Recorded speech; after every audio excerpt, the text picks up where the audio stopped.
이렇게 보이는 것처럼 5천만 원 미만의 차들은 점점점 점유율이 낮아지고 그 이상은 점점 점유율이 높아져 가고 있죠. 여기는 뭐 소득도 올라가는 이유도 있고 이 저렴한 차들이 이제 없어지고 다 가격이 올라가기 때문에 어쩔 수 없이 선택하는 경우도 있는 거죠. 원래 이렇게 되면 국산차의 점유율이 올라가야 되긴 하는데 이게 좀 너무 무리해서 차를 사는 분들이 많아지다 보니까 이런 상황이 좀 일어나지 않았나? 라는 생각도 조금은 듭니다. 조심스러운 부분이긴 한 거죠.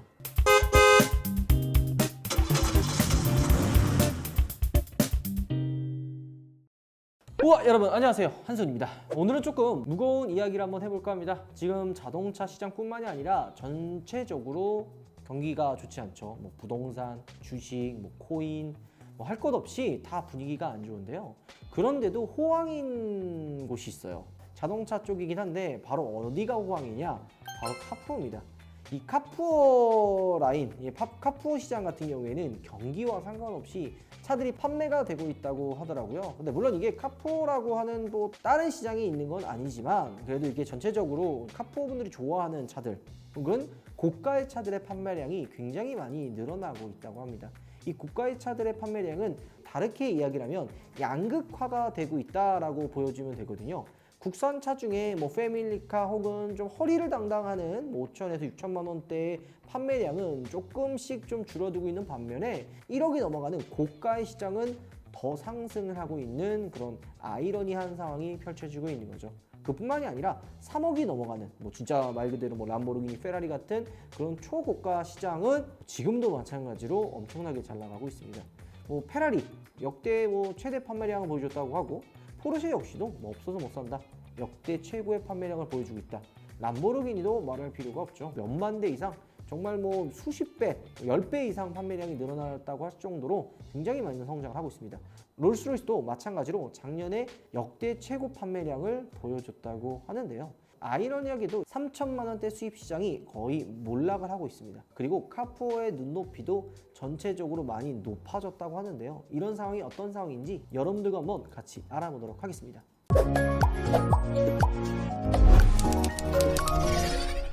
수입차 시장이 원래는 5천만 원, 뭐 6천만 원, 뭐 저렴한 모델은 3천만 원에서 5천만 원 사이, 비싸야 뭐 5천에서 7천, 1억이 넘어가지 않는 이 시장이 가장 활발했었거든요. 하지만 요즘은 분위기가 좀 달라지고 있습니다. 최소 5천만 원에서 1억이 넘어가야지만 판매량이 많이 늘어나고 있는 거죠.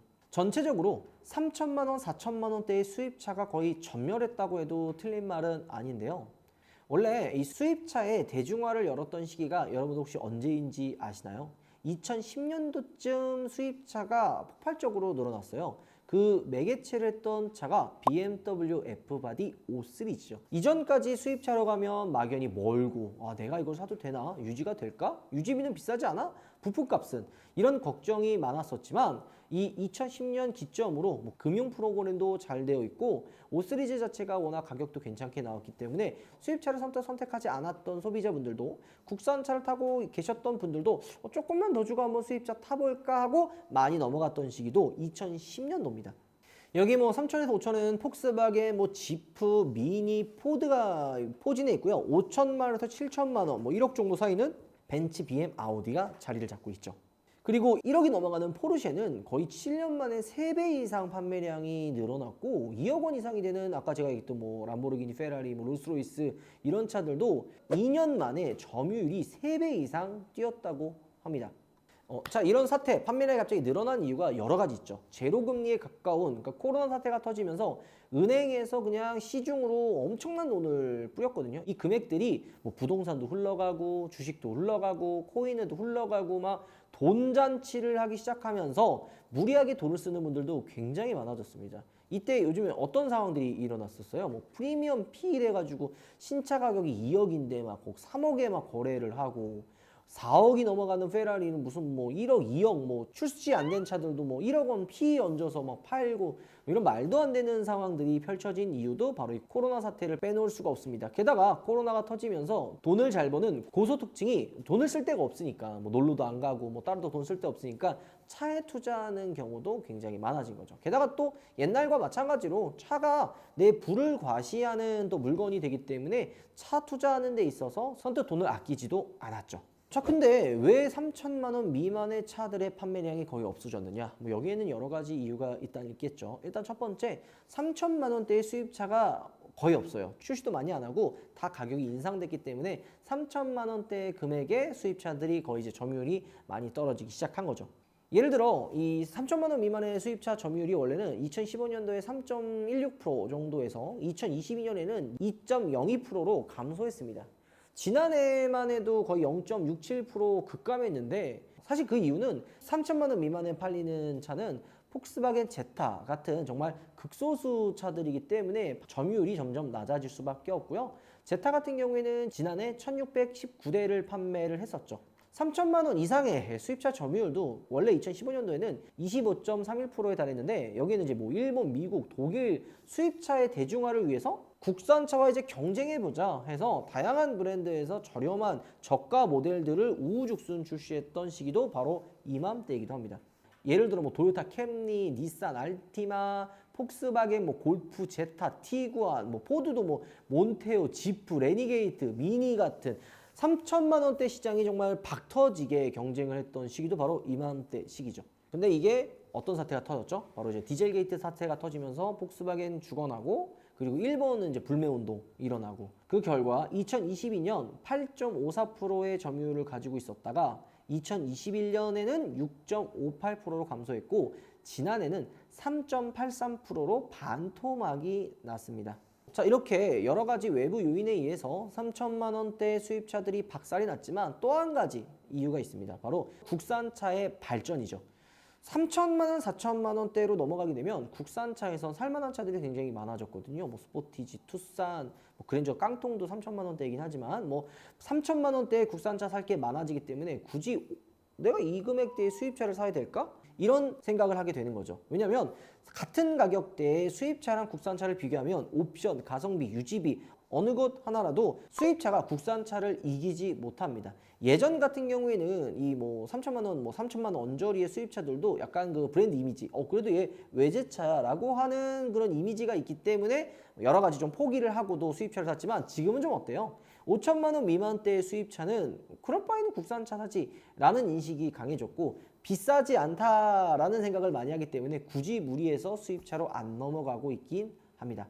자, 3천만 원대 차가들이 뭐가 있는지 아까 둘러보면은 뭐 골프 있죠, 제타 있죠, 뭐 티록 아니면 이제 미니쿠퍼도 빼놓을 수 없죠. 미니쿠퍼나 도요타, 뭐 캠리 이런 차들도 3천만 원대라고 할 수가 있죠. 자, 그렇기 때문에 결국은 5천만 원 미만으로는 거의 판매량이 많이 없어지고 다 그 이상으로 넘어갔습니다. 뭐 여기에는 차값이 올라간 것도 큰 몫을 하겠죠. 이제는 7천만 원 이상을 써야지만 수입차다라고 대접을 받는 시대가 온 거죠.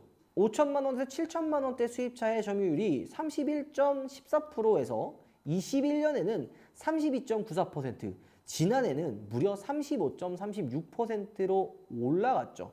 뭐 판매량으로 따지면 벤츠 250 6,960만 원짜리가 무려 12,172대로 1위를 차지했고요. 뭐 BMW 베스트셀링카죠. 520이 1,601대로 2등을 차지했습니다. 3등도 뭐 BMW X3 아니면 렉서스 ES300H 같은 수입차들, 그러니까 6천만 원대의 차들이 차지를 했죠.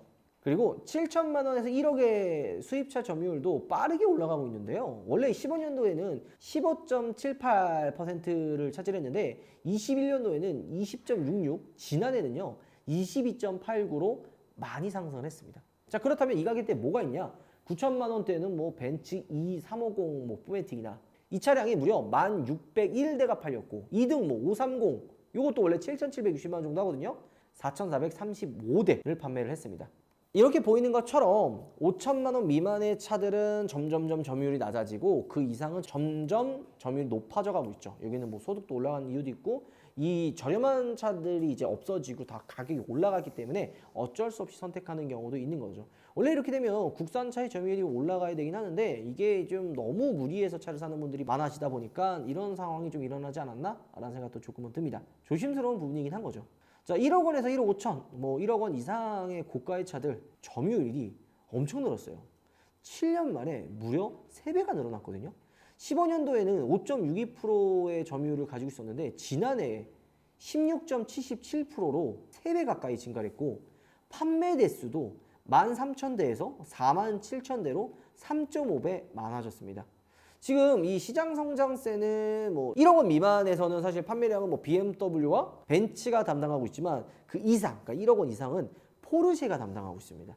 포르쉐의 대표적인 판매 모델이죠. 카이엔. 이 카이엔이 무시하지 못하거든요. 엄청나게 팔리고 있습니다. 뭐 거기다가 뭐 벤츠는 뭐 CLS, G바겐, 파나메라 이런 고가의 차들이 엄청나게 팔리고 있습니다. 자, 2억이 넘어가는 차들의 판매량도 엄청나게 늘어났는데 2022년도에 원래 3%였지만 지난해는 8.59%까지 늘어났습니다. 2년 만에 3배 가까이 늘어난 셈인데요. 20년도에는 10,000대 조금 안 되는 수준이었지만 작년에는 24,356대로 2배 이상 많아졌습니다. 물론 이 시장에서 가장 많이 판매된 차는 플래그십 세단 벤츠 S클래스가 차지를 하고 있죠. 뭐 S클래스 여러분들 알다시피 뭐 없어서 못 사는 차잖아요. 뭐 예전에 그랬지만 지금은 좀 많이 있지만, 그래서 S클래스가 이 1억 원 이상, 2억 원 미만의 시장을 선도했다고 해도 틀린 말은 아니죠. 가장 많이 팔린 프리미엄 순위로 따지면 페라리, 람보르기니 같은 2억 원대 이상의 차들 또 엄청나게 판매가 됐습니다. 판매량으로 따진다고 하면은 벤틀리가 사실 가장 많이 판매가 됐고요. 벤틀리가 원래 지난해 775대를 판매를 했습니다. 이 수치는 전년보다 무려 50%가 증가된 수치인데요. 어떤 모델을 가장 많이 판매가 됐나라고 보니까 벤틀리 플라잉 스퍼 V8기통, 그러니까 8기통 모델이 이게 이제 2억 7천만 원 정도 하거든요. 이 차만 380대가 팔렸다고 하고요. 슈퍼카 브랜드인 람보르기니가 지난해 전년보다 14%가 증가한 403대를 팔았습니다. 람보르기니에서 어떤 차가 많이 판매가 됐나 하고 봤더니만 우루스가 309대로 가장 많이 팔린 거죠. 그럼 10대 중에 8대는 우루스가 판매가 된 건데, 이제 올해는 아벤타도로의 풀체인지 모델이 이제 출시 예정이라고 했잖아요. 근데 제가 영업사한테 들어보니까 그게 한 7억에서 8억 정도 출시된다고 하더라고요. 근데 계약이 얼마나 들어갔는 줄 알아? 70명이 들어갔대. 벌써 70명. 그러니까 뭐 그냥 이제 못 받는다라는 거지. 자, 이런 것처럼 양극화가 점점 더 커지고 있는데 4억 원 이상 줘야 되는 롤스로이스도 뭐 작년 한 해 234대를 판매했다고 하더라고요. 이 판매량이 점점 늘어나는 겁니다. 어떤 차가 많이 판매됐나 하고 봤더니만 컬리넌이랑 고스트가 거의 판매량을 다 차지했습니다. 부자분들도 많아요. 네, 부자 따라간다고 무리해서 우리 영상을 보는 젊은 우리 소비자분들 혹은 좀 내가 가지고 있는 자산이나 소득보다 더 높은 차를 사려고 하시는 분들 한 번쯤 더 신중하게 차를 구매하시길 바랍니다. 특히 지금같이 어수선한 시기에는 쉽게 차를 사는 시기는 아니에요. 그냥 신중해야 되고 지금 타고 있는 차 또 타야 되고 좀 허리띠를 졸라 매야 될 시기이기 때문에 꼭 신중하게 차를 사셨으면 좋겠고, 카푸어 뭐 약간 이런 얘기해서 좀 우스갯소리를 하지만 카푸어 분들은 경기 어려운 거 잘 안 따지거든요. 그냥 내가 좋으면은 약간 무리해서 지르는 그런 경향들이 있어요. 근데 여기에 마세라티 왜 안 나오냐? 여기 신차잖아요. 마세라티 판매량 거의 없거든요. 진짜 마세라티 사는 사람은 부자야. 정말 찐부자야, 진짜로. 정말 이 마세라티가 좋아서 하는 거거든요.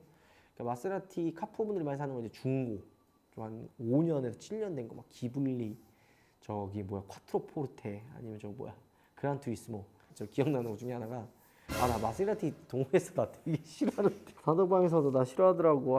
좀 좋아해 주십시오. 이 마세라티 명언이 뭐냐면, 이탈리아 명차 페라리가 여기 들어와 있다. 독일 3사차 살 수 있지만 자기는 마세라티가 좋기 때문에 마세라티를 살려고 했는데 금액대가 싸니까 싸요. 마세라티 가격가 심해서 그란 투리스모 뭐 이런 거 저렴한 거 찾으면 진짜 말도 안 되는 금액에 살 수 있거든요. 기블리도 마찬가지고. 그래서 그 영상을 보는 카푸어분들, 뭐 마세라티를 타시는 차주분들이 기분 나빠하실 수도 있지만 마세라티 감가가 좀 세니까 이제 굳이 이제 상황에 맞지 않은 무리해서 차를 사시는 걸 좀 자제해 주셨으면 하는 마음이 조금 들긴 합니다. 주제넘는 말이 될 수도 있어요. 근데 저도 그걸 직접 경험해 봤거든요. 저도 어렸을 때 무리해서 차를 많이 사고 손해도 많이 보면서 나이 먹고서 고생하잖아요. 젊었을 때 돈을 모으고 차곡차곡, 물론 젊은 나이에 좋은 차를 타면서 다양한 경험을 즐기는 것도 중요하지만 그것도 다 시기가 있거든요. 근데 지금 같은 시기에는 선뜻 그런 좀 무리한 행동을 안 하셨으면 하는 게 제 개인적인 바람입니다. 왜냐면 제 영상을 보시는 분들이 행복해야 저도 행복하잖아요. 그런 행복한 기운을 댓글이나 아니면 긍정적인 기운을 저한테 줘야지, 그런 긍정적인 기운이 쌓여서 저도 이제 성장을 하게 되는 건데, 그런 부정적이거나 힘든 모습 보면 별로 안 좋잖아요. 사실 저도 우리 팬들이 힘들면 싫어하니까. 그렇기 때문에 여러분들 이 어려운 시기를 잘 헤쳐나가시길 바라고요. 다음번에는 좀 재미나고 경쾌하고 웃긴 이야기로 찾아오도록 하겠습니다. 오늘 영상 마무리할게요. 여러분들 음악 들어가겠습니다. 오빠, 나 고민형 사줘. 어디 돈 아깝게. Tomorrow. 나 고민형 사줘.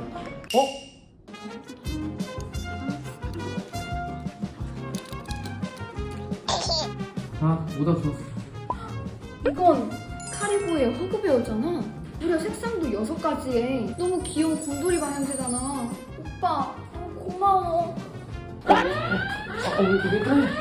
최근에 레드, 핑크, 민트 컬러까지 추가가 돼서 더 귀여워졌다고. 너무 귀여운 허그베어를 오픈몰에서 만나보세요. 너무 귀여워. 이렇게 귀여운 카리보의 허그베어를 고정 댓글을 눌러서 확인해주세요. 다 내 거야.